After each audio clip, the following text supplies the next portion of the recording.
Welcome to this explainer. Okay, right now there's this massive gap between our sci-fi expectations of medical artificial intelligence and the messy day-to-day reality happening in clinics all around the world.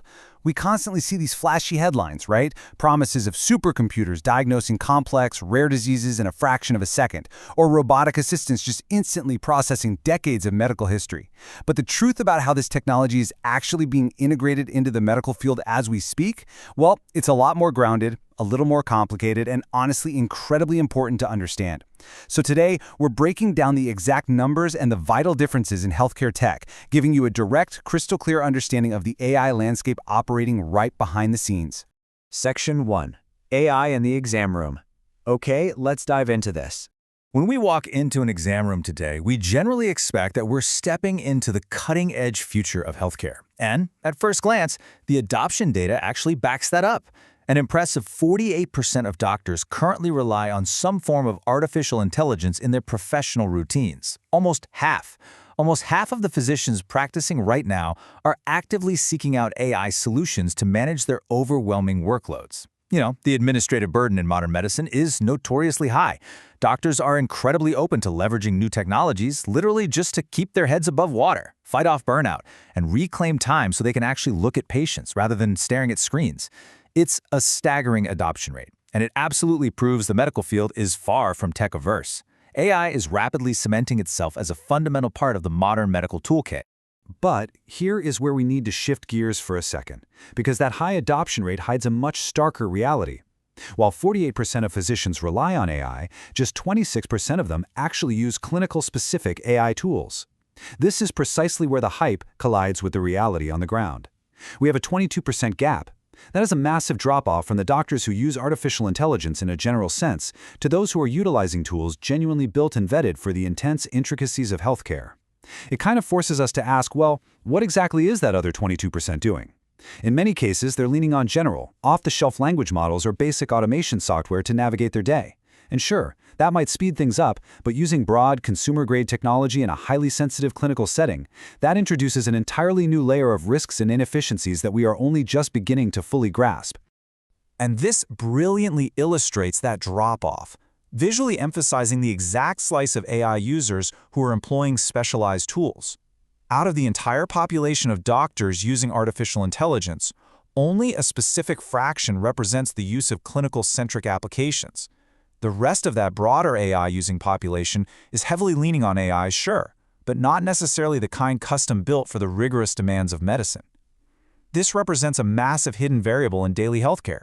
Think about it. A doctor might be using a popular everyday AI chatbot to summarize a really dense medical journal article or organize their notes. It feels like a total time saver, right? But consumer AI is notoriously prone to hallucinating facts or missing vital, nuanced context. Grasping this specific disparity between widespread general adoption and specialized medical use is literally the single most important takeaway when trying to understand the current state of medical technology. Section 2. The clinical AI gap. To really understand why this gap matters so much, we need to completely redefine our expectations of medical software. So, let's break this down. Clinical-specific AI refers to artificial intelligence tools explicitly designed and specialized for medical, clinical, and healthcare environments. These are not the broad conversational chatbots you play around with on your phone to generate recipes or, write computer code. These are rigorous, highly specialized systems. They're trained on peer-reviewed medical literature, not public internet forums. They are built specifically with strict guardrails to prevent data hallucination. And most importantly, they're engineered from the ground up to respect strict patient privacy protocols, like HIPAA in the United States, and integrate seamlessly into secure clinical workflows. Basically, they're designed for an environment where accuracy isn't just convenient, it's literally a matter of life and health. So, the crucial point is seeing what happens when we contrast these two concepts directly.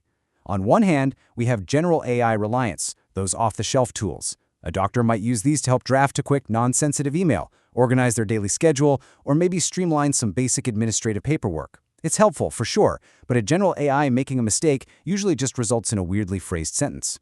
On the other hand, we have clinical-specific AI use, the true medical-grade tools. The implications here are vastly different. A doctor using clinical-specific AI is leveraging a closed, highly secure system to summarize complex patient histories or analyze lab results. Using a general AI to summarize a medical history, that could lead to dangerous data hallucinations being permanently entered into a patient's record. Clinical AI is built specifically to prevent exactly that kind of disaster.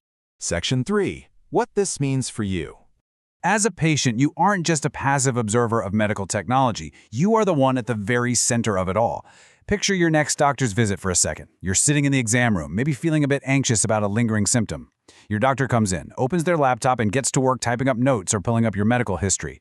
The technology operating behind the scenes of that screen is actively shaping your healthcare experience. When you sit in that room, the type of AI matters immensely. If your physician is one of the 48% using artificial intelligence, it is completely fair to wonder how they're using it. Is your highly sensitive medical narrative being fed into a public, general-use language model just to save time on paperwork?